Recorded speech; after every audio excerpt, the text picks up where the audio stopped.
The wind kicked up dust so thick it turned the air brown, like God himself didn't want to see what was happening that day.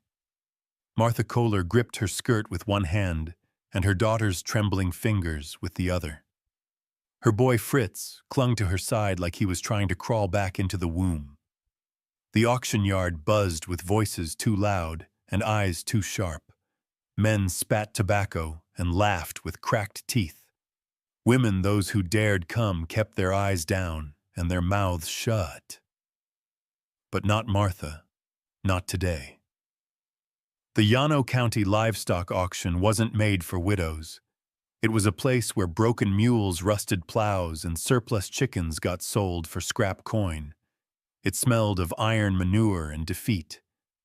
And yet, here she stood, black dress, dusty belly swollen with her third child, the other two scared half to death beside her, holding one single crumpled silver dollar in her palm. She'd buried Jacob Kohler 47 days ago, a tree fallen in a freak storm breaking his back in half like it was nothing.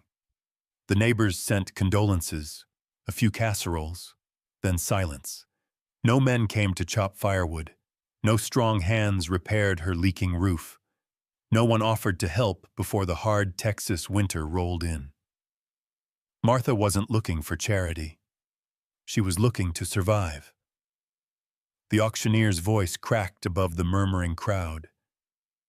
Now, folks, what we got here ain't livestock per se, but labor's labor, and this man's got two strong arms, if nothing else. The shackled man was shoved forward, chains clinking against his boots. Elijah Ross. They said he'd broken into a judge's property out in Mason County. They said he didn't steal anything, just sat there by the fire until the sheriff came.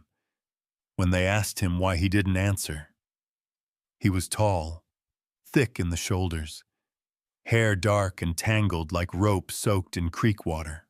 His eyes scanned the crowd, not like a man begging for mercy, but like someone who'd already made peace with hell. The auctioneer laughed nervously. 6 months hard labor. Court-approved servitude to pay his debt to the Republic. Starting bid, $5. No one moved. The air went still. $3, Martha's pulse thudded behind her ribs. 1. The crowd shifted. A man in the back spat. Ain't worth feedin'. Look at him. A drunk chuckled. Heard he don't talk. Might be touched in the head. Martha stepped forward. She lifted her chin, held up her hand. $1, she said loud and clear. The auctioneer blinked. Sorry, ma'am, did you say I said $1? Gasps, a few stifled laughs. Someone muttered, that Kohler woman done lost her mind. But Elijah Ross looked straight at her then. And for the first time since he'd been dragged out, his face changed. Not softened. Not exactly. Just recognized her. Her heart jolted confused. The auctioneer swallowed. Sold. $1. The crowd didn't cheer. No one clapped. The hammer fell like thunder. And that was that. Martha led her children past the gawkers, her prize trailing behind. Intertwined in chains, the walk back to the ranch was silent. No one spoke. Not even the children.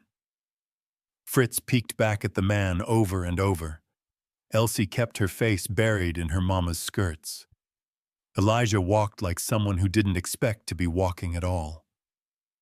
When they reached the gate, Martha unlatched it. We're not rich, she said without turning. We don't have much food. But you'll eat what we eat. He nodded. The roof leaks. The barn's half collapsed. You fix what needs fixing and you stay warm. He nodded again. And no touching the children. Finally his voice. Quiet, low like boots in snow.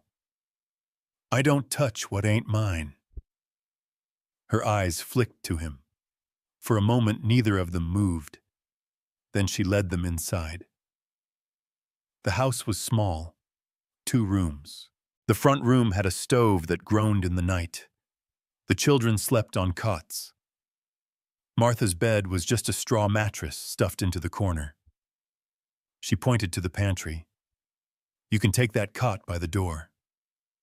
He didn't argue, didn't say thanks. Just laid down, folded his hands behind his head, and stared at the ceiling like it held answers only he could see. That night, Martha sat by the stove long after the children had fallen asleep. She watched the flames dance, listened to the wind howl outside. The first bite of winter was in the air. Cold clawed through the gaps in the floorboards. Her back ached. The baby kicked like it wanted out early. She heard movement. Eli had gone outside. Through the window, she saw him in the moonlight, kneeling by the woodpile, sharpening a knife with steady, almost reverent strokes. Her breath caught. Not from fear, from something else. A man like that bought for $1. Why hadn't he run? The next morning, Martha found a wooden carving on the kitchen table. Small, rough-shaped like a dog. Fritz clutched it like a treasure. "Did you say thank you?" she asked. Fritz shook his head. Elsie whispered, "He didn't ask for it back." Martha looked at the back door, slightly ajar, a gust of cold wind curling in. She tightened her shawl, but something warmer stirred in her chest. The morning sun hadn't yet cleared the ridge when Elijah Ross rose from his cot by the door. He moved quietly, boots barely creaking the floorboards, as if afraid to wake the house or something inside it. He took the axe leaning by the wall, stepped outside, and began splitting the stack of seasoned mesquite logs beside the barn. Martha stood at the window watching through steam curling up from a pot of cornmeal. Her hands moved without thought, stirring, pouring, folding dough, but her eyes stayed on the man. He didn't pause, didn't grunt or curse like Jacob used to, just swung clean and deliberate like the wood owed him something. Fritz watched too from under the table, chewing on the wooden dog he'd been given. Elsie sat on the floor, pulling threads loose from the hem of her dress. "Eat," Martha said gently. "It's going to be a long winter." They obeyed, but not without glancing toward the door between bites, waiting for the thud of the axe to stop. It didn't. By midday, the barn's sagging east wall had been braced with leftover planks, and the henhouse had a new latch. Martha came out with water and cornbread. Eli took the cup from her hand, but didn't drink right away. "You don't need to do all this in one day," she said. He looked at the barn, then back at her. Tomorrow might not let me. It wasn't what she expected. He returned to hammering. She stood a moment longer, heat prickling at her neck. Then she turned back to the house. That evening, Reverend Boone rode up on his mule, dismounted with a groan, and tipped his hat. "You feedin' convicts now, Miss Martha?" he asked, half joking, half not. Martha wiped her hands on her apron. "He works. He doesn't drink. He hasn't stolen a thing." Boone nodded slowly, chewing on his pipe. A man that quiets, either thinking real hard or hiding a fire. Fritz and Elsie ran to greet him. The baby kicked inside Martha's belly, reminding her just how thin the line was between comfort and collapse. Boone sat a while sipping water, glancing at Eli through the window. "That man's been to war or worse. You can see it in how he carries silence like it weighs 100 pounds. Martha didn't disagree. When Boone left, Eli was repairing the back door hinge. She watched him, then finally asked, "You know what you're fixing here?" He didn't look up. "I know what it is when something's falling apart." That night, Martha lay awake, the children curled beside her. The wind groaned. She heard Eli's knife again, shh, shh, shh, grinding against stone on the porch. She imagined him carving that little dog. Not for show, not for thanks, just for them. That kind of gesture didn't belong to a criminal. Or maybe it did. Maybe men were more than one thing at a time. The next morning, the stove wouldn't light. The chimney was clogged. Without a word, Eli scaled the roof soot coating his hands, fingers working in the bitter wind. By the time he came down, his face was streaked black, and the fire below roared like a train. Elsie peeked around the corner. "Mama, is he staying forever?" Martha didn't answer. She wasn't sure what forever meant anymore. On the third day, something changed. Fritz, bold with curiosity, followed Eli outside, carrying a butter knife like it was a sword. Eli glanced down at him, raised a brow, then said nothing.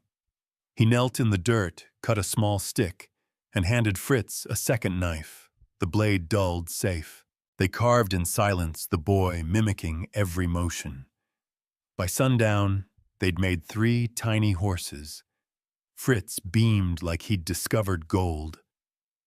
Martha stood in the doorway, arms crossed. She wanted to tell him to come in, wash up, be careful, but she didn't. Eli caught her gaze, nodded once. She returned it, just barely. Later that night, after the children had gone to sleep, Martha found herself staring at Eli's hands, not from across the room, not in secret. She was sitting at the table mending a torn shirt while he sanded down the handle of a tool. His knuckles were scarred.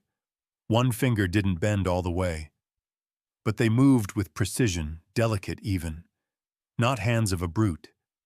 Hands of a man who had held something fragile once, maybe a long time ago. Days passed. Chores got done faster. The woodpile grew. The roof stopped leaking. The baby shifted less at night. And the silence between them changed, no longer empty, but waiting. Martha caught herself listening for Eli's footsteps.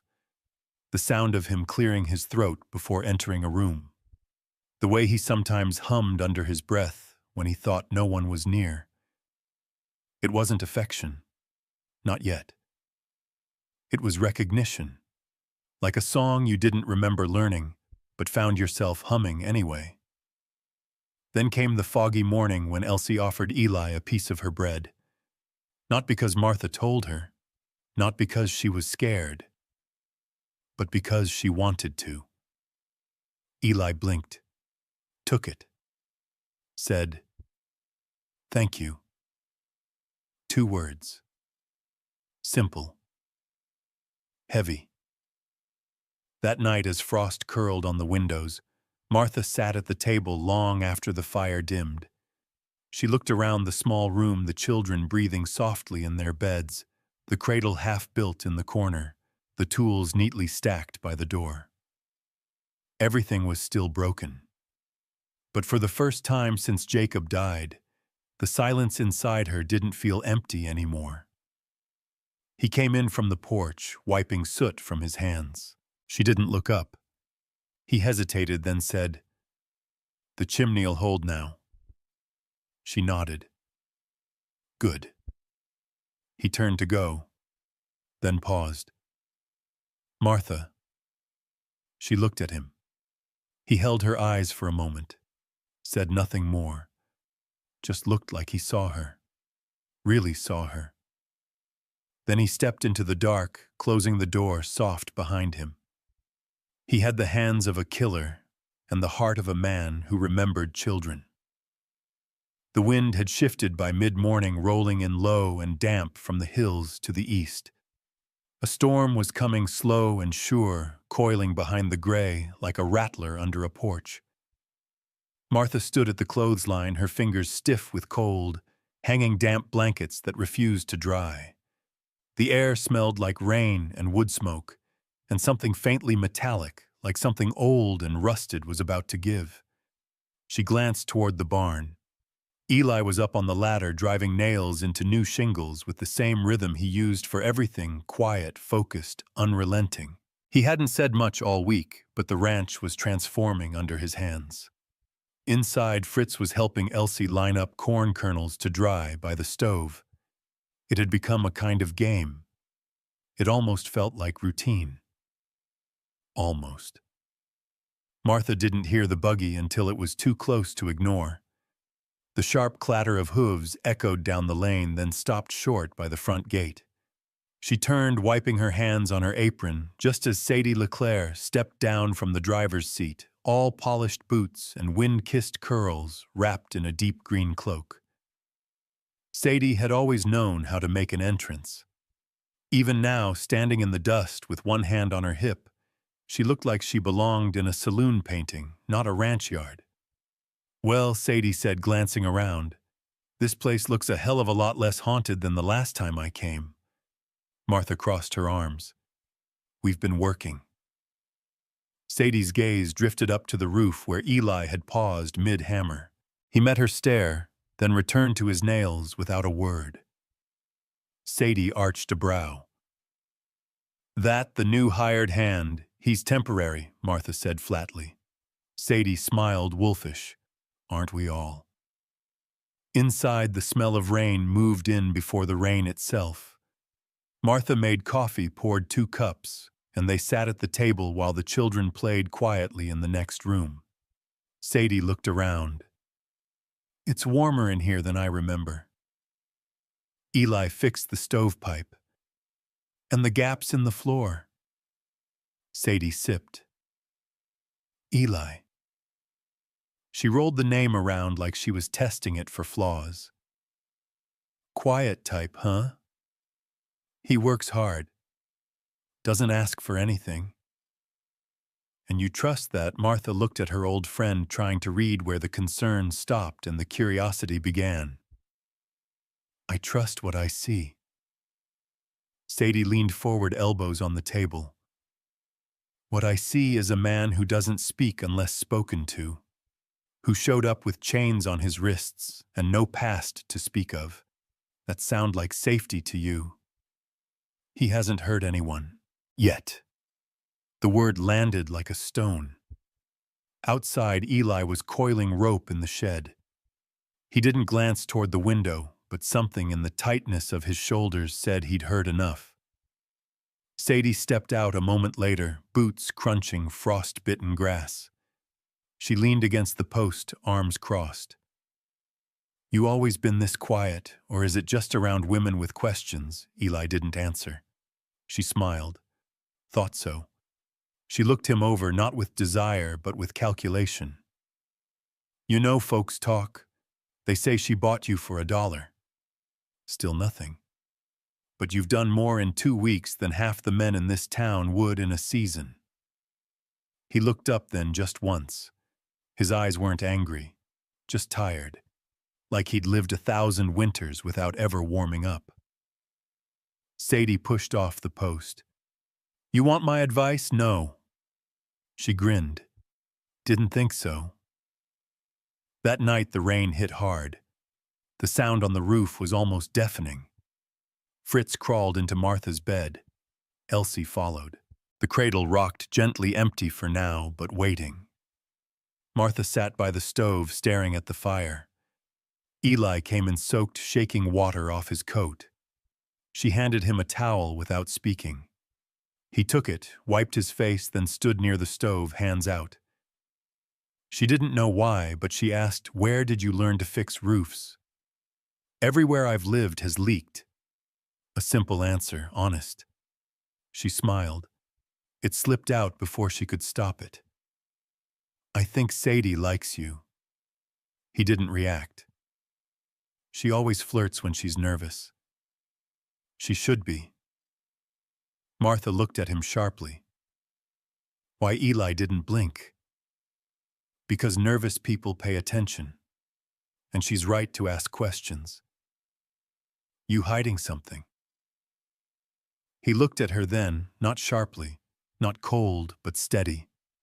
"I'm not hiding," he said. "I'm waiting." For what? He didn't answer. The fire popped. She watched his hands again, how they didn't shake, how they moved slow, precise, like he was always 2 breaths away from some memory he didn't want to say aloud. Fritz mumbled something in his sleep. Elsie rolled over. Eli's eyes softened. "I ain't used to quiet," he said.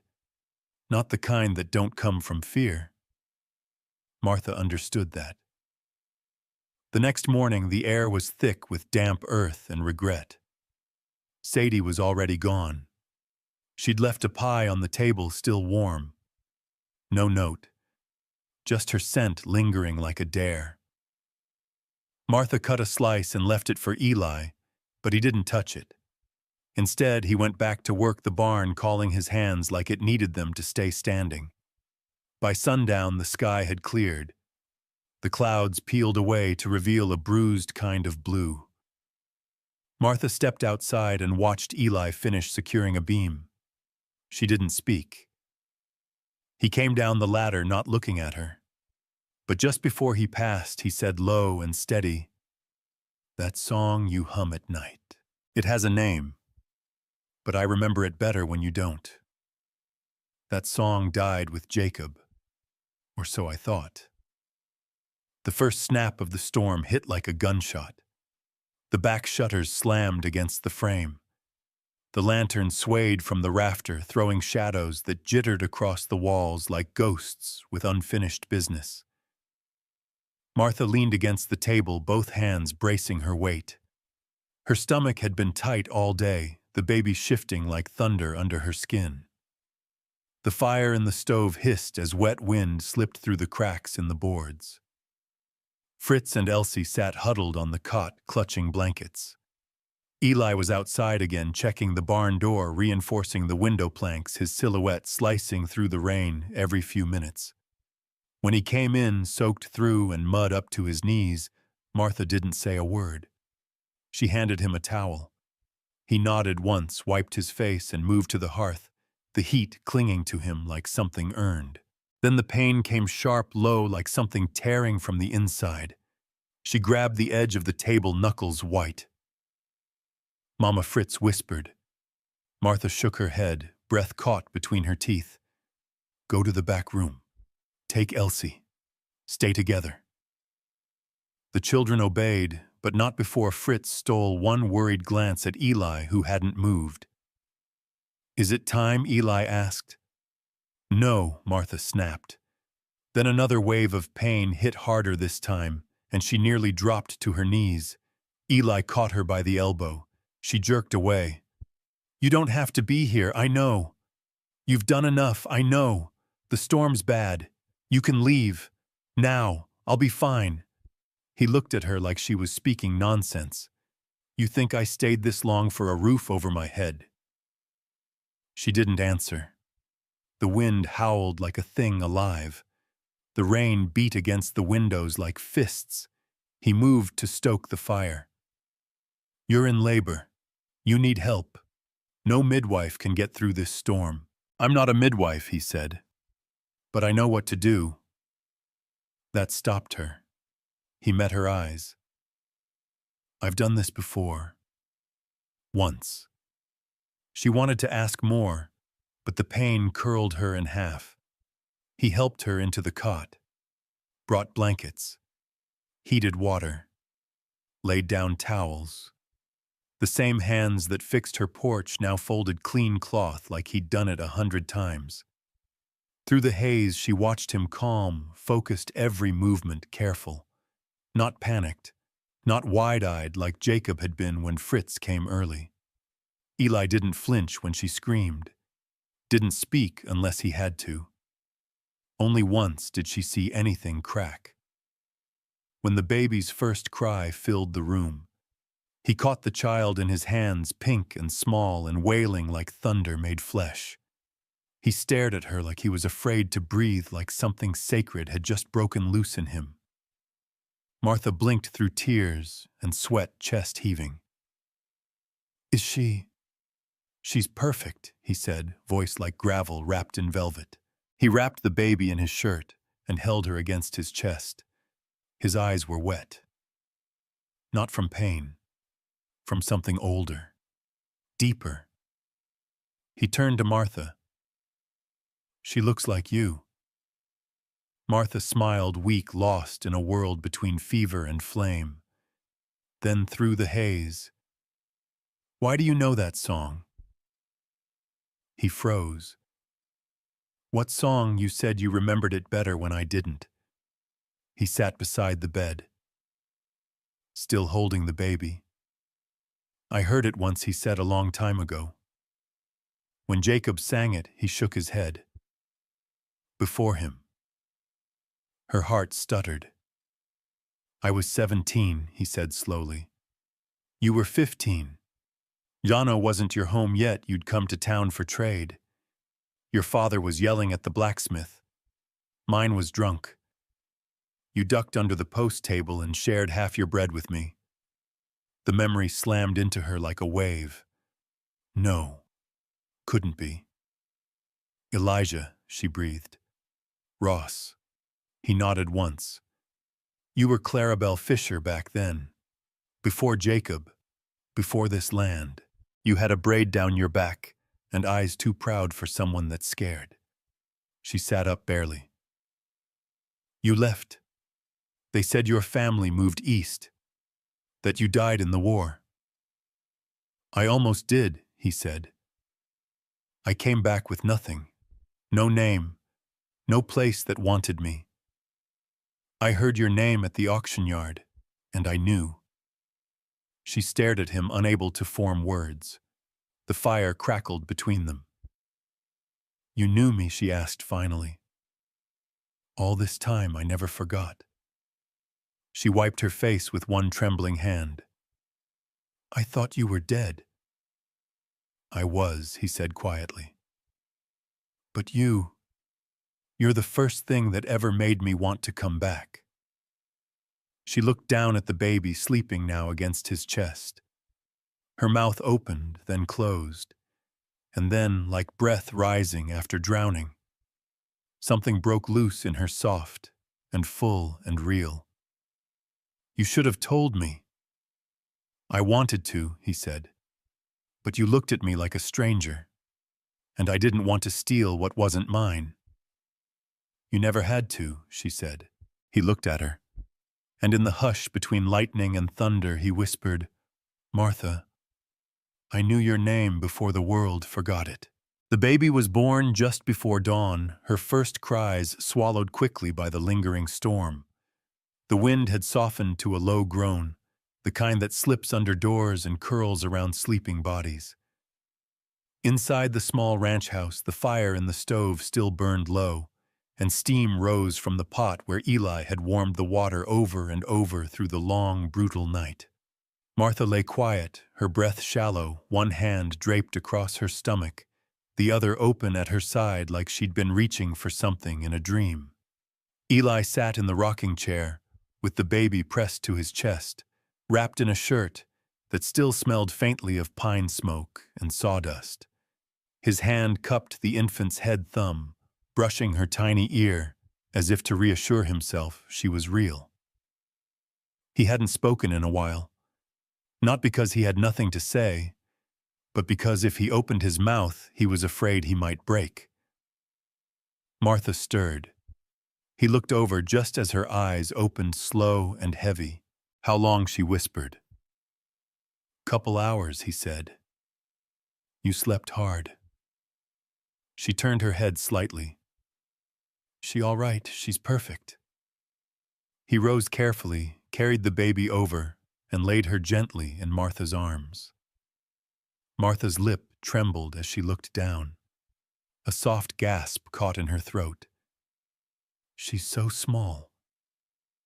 "She's strong," Eli said. "Loud, too.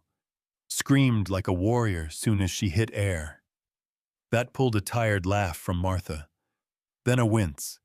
He steadied her back with one hand, placed a pillow under her arm. "Easy. You tore some." "Of course I did," she muttered. "Just wouldn't be a proper winter if I didn't get split in two." Eli smiled. "You're tougher than most men I've met." She didn't return the smile, but her eyes stayed on him a beat longer than they needed to. Fritz, Elsie still asleep. They were up half the night waiting. I told them you'd need rest before visitors.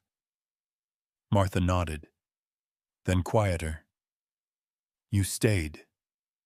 I said I would. No, I mean you didn't run, not when it got hard, not even when you could have.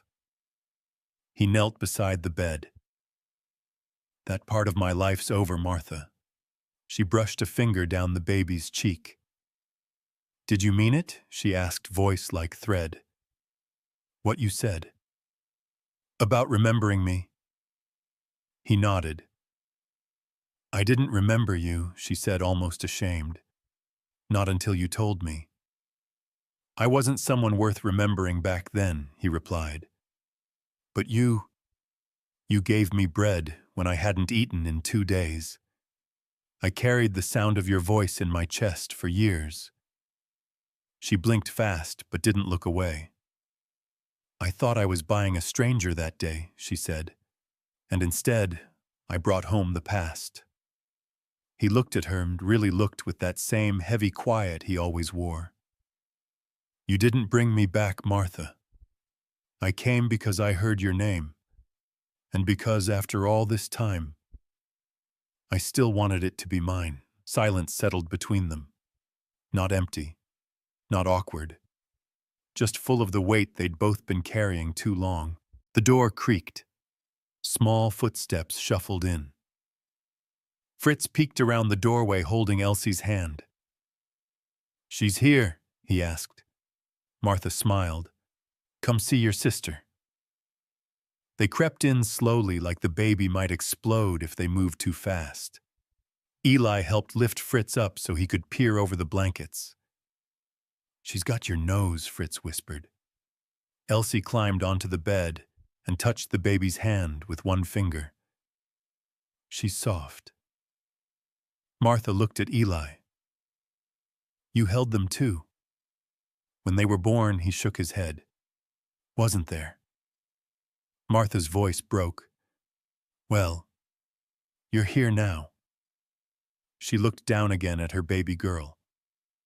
What should we name her? Elsie piped up, proud and sure, Annalise, like the flower lady in town. Fritz wrinkled his nose. She smells better than that flower lady. Everyone laughed, soft, tired, but real. Martha looked at Eli. You okay with that? He nodded. It fits her. Annalisa Martha whispered. Welcome home. The rest of the day passed in a kind of dream. Neighbors wouldn't come for another week, not until the roads dried, and the worst of the storm moved east. But inside the house, warmth gathered like a second skin. Eli cooked stew from what little was left. He changed the baby's clothes without needing to be told. He held her when Martha slept. And when night came, he built a fire higher than usual, dragged his cot closer to the cradle, and dozed off with one hand resting on its edge. In the early dark hours, Martha woke again. The pain in her body was different now, less ripping, more dull. A reminder. But her mind was sharper. She watched Eli from across the room, bathed in firelight, eyes shut, but brow still furrowed like he was fighting ghosts in his sleep. She remembered what Reverend Boone had said. A man that quiets either thinking real hard or hiding a fire. Now she knew. Eli wasn't hiding anything. He just didn't trust that what was left of him was worth showing. Morning came with frost on the windows, and the first silence she didn't dread. Eli stood in the kitchen stirring oats. Martha shifted Annalise in her arms. Why did you come back? She asked softly. He didn't turn. Because this was the only place that ever felt like home, even if it was only for 5 minutes under a trade table. She looked down at her baby girl. Thank you for saving her, she said. Eli turned, met her eyes. No, he said. She saved me. The thaw came slow, the kind of thaw that didn't show itself in sunshine or birdsong, but in the way the earth started to loosen beneath your boots. The air is still cold, but it didn't bite quite so hard. Inside the house, everything smelled like warm bread and wood smoke. Annalisa slept easy most nights.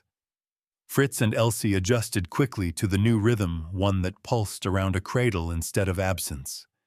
Martha moved slower, but her steps had purpose again. She was still healing body sore and fragile, but something in her spirit had stitched back together faster than her flesh. Eli was everywhere. Fixing, carrying, mending. But more than that, he was present. He didn't hover. He didn't ask. But he was always where he needed to be just before she realized she needed him. It was Boone who showed up first. Not on horseback, but with a cart loaded down with 3 bundles of firewood and an old saddlebag full of dried beans. Didn't bring a sermon, he said, stepping down with a groan. Just figured you might need an extra pair of hands. Martha smiled. You missed the hard part. Boone raised a brow. Knowing you, the hard part's still coming. He eyed Eli stacking logs near the barn. That man's still quiet, still breathing, Martha said with the ghost of a grin. Boone gave a grunt that might have been approval. Tell him the Lord works in strange ways. A man like that showing up when he did ain't chance. That's something else. Martha didn't answer. She didn't need to. Then came Gus Maddox, the old widower who never said a kind word unless it was about horses. He brought a chicken. Didn't even try to make it look neighborly. Just dropped it off with a grunt and said, "Hen's laying again. Figure you'll know what to do with her." After that, it was a sack of cornmeal from the McClearys, a quilt from the Anderson girl. The rumors hadn't stopped, just shifted. She bought a man for $1. He's not just labor. He's still there. He delivered the baby. Some say she almost died. Martha heard it all. Didn't flinch. She walked into town 2 weeks later with her chin up and her daughter in a sling across her chest. Elsie held one hand, Fritz the other. Eli stayed behind working on the barn roof. The shopkeepers glanced but didn't comment. Sadie met her outside the store with a sly look. You gonna tell me you're not sleeping in the same bed now? Martha raised an eyebrow. You gonna ask if I'm in love with the man I bought? Sadie smirked. Wouldn't be the craziest story I've heard. Martha didn't confirm, didn't deny. She just picked up her flower, thanked the clerk, and walked out like she wasn't carrying 3 generations of grit in her bones. At the ranch, Eli had rebuilt the barn door, rehinged it from scratch. The children hovered near him like bees to warm honey. Fritz had started mimicking his movements with a scrap piece of wood and a blunt tool. Elsie liked brushing the horse just because Eli said she had a gentle hand. He never called them his, but he saw them. That mattered more.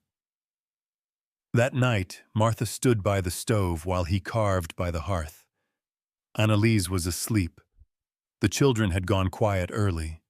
She turned arms crossed, watching the firelight flicker on his face. You never ask for anything, she said. I've had more than I thought I ever would. You sleep on a cot. I sleep warm. You never ask me for more than the work. His hand stopped carving.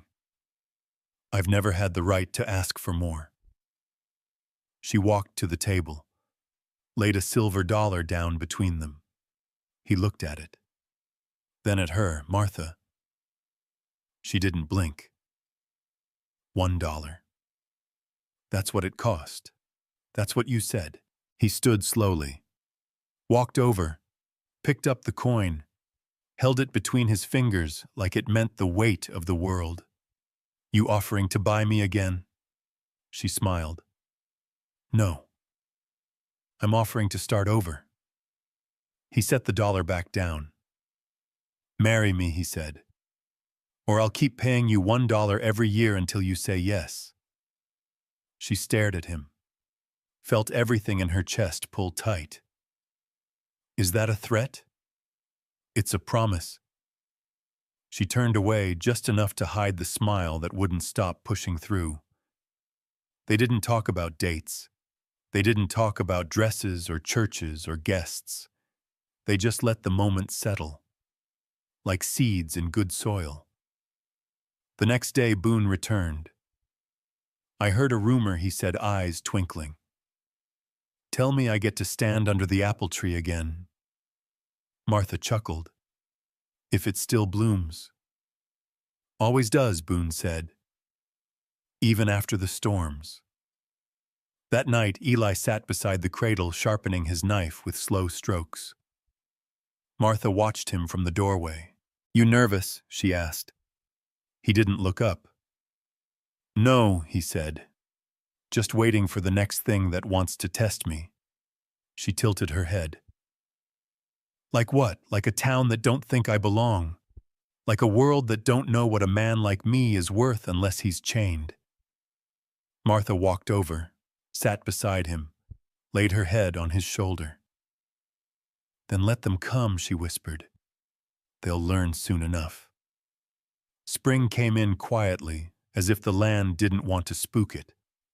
The snow had melted into soft brown earth, and the apple tree at the edge of the property just beyond the broken fence where Jacob had once planned to build a second pen began to blush with the first white blossoms of the season. Martha stood beneath it, in her best dress. Not new, not even close, but clean, pressed. It used to belong to her mother. She'd worn it at Jacob's burial, then packed it away, thinking she'd never wear it again. She wore it now for something else entirely. Fritz held her left hand. Elsie clung to her right. Annalisa slept against her chest in a sling, warm and heavy and alive. The tree rustled above them, branches whispering, like old women telling secrets. Eli waited beneath it, hat in hand, coat pressed, but still fraying at the cuffs. He had shaved. Not smooth, but cleaner than usual. His hair had been pulled back, and the scar along his jaw had faded from raw pink to something closer to a memory. Reverend Boone stood beside them, with a tattered Bible and a look in his eyes like he'd seen ghosts come to rest. All right now, Boone began, voice soft as the breeze. We don't have pews. We don't have hymns. But what we do have is the good Lord's blessing, a strong tree, and two souls that found their way back to each other. Martha didn't cry. She'd done enough of that in her life. Instead, she looked at Eli like she could see every version of him that had ever been the boy, under the trade table, the man in chains, the stranger with the axe, and the father who'd caught her baby like a prayer in the storm. Boone turned to Eli. Elijah Ross, do you promise to love and protect this woman? Do you vow to stand beside her through hardship and health, through the seasons that break us and the ones that build us? Eli's voice was low, steady. I already do. Then Boone looked at Martha. Martha Kohler, do you accept this man not as servant, not as debt repaid, but as partner, as home, as the one who stayed? She smiled. Always has been mine. Boone nodded. Then, by the power vested in me by the state of Texas, and by the grace of God, I pronounce you husband and wife. Fritz clapped before anyone else. Elsie squealed. Annalisa, of course, chose that exact moment to let out a gurgling cry, stealing the spotlight, as newborns often do. Eli leaned in and kissed Martha, brief, tender, and reverent, like he still wasn't quite sure he deserved to. But Martha pulled him in again, firmer this time, letting him know he did. After the vows, they walked together to the small wooden marker beneath the far side of the tree. Jacob's grave. Martha knelt, placed a bundle of wildflowers down beside it. Dandelions, some lilacs, and one yellow bloom she couldn't name. She stayed there a moment, fingers brushing the top of the marker. Thank you, she whispered, for bringing me here, for our children, for the part of you that helped me survive until he found me again. Eli stood behind her. He didn't rush her. When she stood, she reached for his hand. They returned to the house as the sun began to fall behind the hills. There was no party, no feast, just stew in the pot and bread from Sadie, who'd left it earlier with a note that simply said, "You won't need a preacher to know you chose right." Fritz danced around the table. Elsie made a crown of weeds and declared herself queen of the apple tree. Eli fed Annalise with hands that no longer shook. And Martha, she sat at the head of the table watching her family like it was a dream she'd once been afraid to have.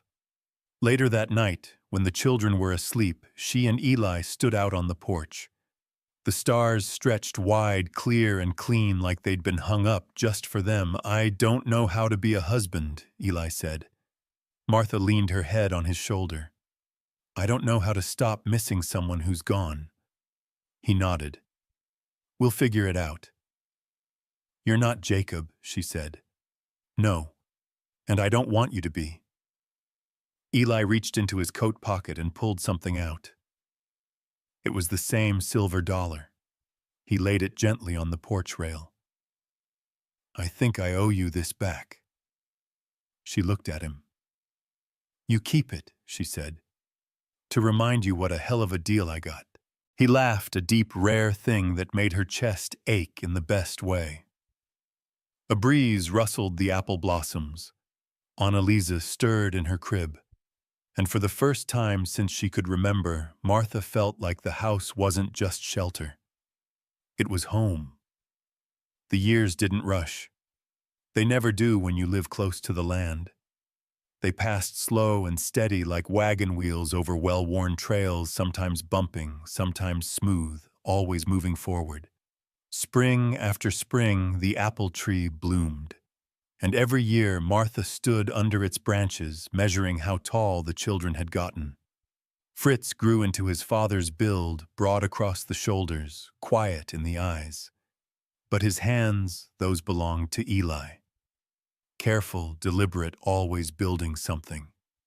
By 16, he was working the forge in town 3 days a week and carving wood animals for the neighbors' kids like he once did for his little sister.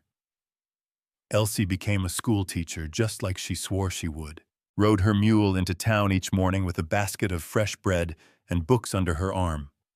She could still twist a man into silence with a single look, just like her mother, and she did so often.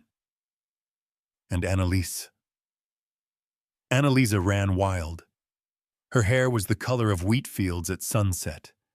Her laugh louder than any thunderstorm, her will as unmovable as stone. She rode bareback by the time she was 8. Never liked dolls. Always came home with scraped knees and bruised knuckles. When she asked how she was born, Martha said, "You came in with the storm and left the house brighter than it had ever been." Eli said, "You screamed at the world like it owed you something." And she grinned. "Did it?" He kissed the top of her head. Still does. The ranch changed over time like all things do. The old barn stood strong after Eli rebuilt it a second time. The roof never leaked again. They built a new fence, dug a deeper well, painted the house white one summer when the rains came late and there was nothing better to do. Neighbors became friends. Some even asked Eli for help. He never said no. No one called him a convict anymore. They called him Mr. Ross. Every year on the same day in late spring, Eli laid a silver dollar on the kitchen table before dawn. Always the same coin. He never said a word about it. Didn't need to. Martha would find it while the biscuits were in the oven or while pouring coffee. She'd hold it for a minute, thumb brushing over the worn edge, then smile and slip it into the jar beneath the stove. No ceremony, no speeches, just memory, a reminder. That what began with desperation turned into something that couldn't be bought, sold, or measured. They never moved, never wanted to. The porch became their front row seat to every season's snowfall, sunrises, dust storms, and the long golden glow of summer that turned everything slow and sweet. At night, they'd sit side by side, hands sometimes touching, sometimes not, but always together. Sometimes Martha would hum and Eli would pause whatever he was doing, whittling, sharpening, sipping coffee, and just listen. He said once, "I never forgot your voice. Not for a day." And she said, "I didn't remember yours. But now I can't imagine a day without it." The kids grew up, moved out, started families of their own. And still, every spring, Eli laid that dollar on the table. One year, Martha asked, "Why do you still do it?" He looked at her, that crooked smile tugging at his jaw. "Because it's still the best deal I ever made." When Eli's hair turned silver and his hands began to stiffen in the cold, he stopped fixing fences and started teaching Annalisa's boys how to do it instead. He didn't complain, just passed on what he knew. That's how men like him live on, not through stories or statues, but through the hands of others who remember how he worked, how he stayed, how he loved. On the last spring, he would see the apple tree bloomed early. It was white and full petals, raining like snow whenever the wind stirred. Eli stood beneath it, with Martha, his hand in hers, thinner now, fingers bent from years of labor but still warm. "You remember the first time?" he asked. She smiled. "Under this tree you looked like you weren't sure if you belonged." "I wasn't. But you stayed." He kissed her knuckles. "You asked me to." He passed that summer. Quietly. In his sleep. No pain. No noise. Just a man whose heart had finally stopped wandering. They buried him beneath the apple tree beside Jacob. Martha said there was no other place he'd belong more. Elsie read from a worn Bible. Fritz lowered the casket with steady hands. Annalisa didn't cry until that night when she found the last silver dollar on the table. It wasn't in the usual spot. It sat in her hand like it knew this was goodbye. She held it for a long time, then placed it in the jar, right beside the others. Martha lived another decade, kept the ranch as long as she could. She'd sit on the porch each spring watching the blossoms fall and talking to the wind like it was listening. Maybe it was. They say love finds you in strange places, in letters never sent, in songs half forgotten, in the eyes of someone you thought was lost to time. For Martha, it found her in a corral full of dust and judgment. She went looking for help and found a man who had been carrying her name like a prayer he never thought would be answered. And every time someone asked about it, years later asked how it began, what made it work, why it mattered, Fritz would smile and say, "She bought him for $1. But he gave her the rest of his life." Because some names are never forgotten, and some debts can only be paid in love.